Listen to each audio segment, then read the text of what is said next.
অর্থাৎ 1446 হিজরি পয়লা রমজান মাস হইতে 1447 হিজরি 30 রবিউল সানি 2025 ইংরেজি 2রা মার্চ হইতে 25 ইংরেজি 23 অক্টোবর পর্যন্ত 8 মাসের আয় ব্যয় হিসাব। আয় বিশেষ দান বাবদ আয় 9,63,580 টাকা।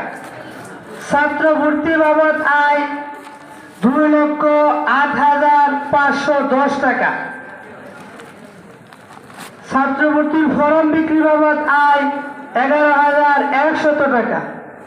নুরানি হেফজ বিভাগের ছাত্রদের মাসিক বেতন বাবদ আয় 1,71,960 টাকা। নুরানি হেফজ বিভাগের বিদ্যুৎ বিল বাবদ আয় 49,080 টাকা।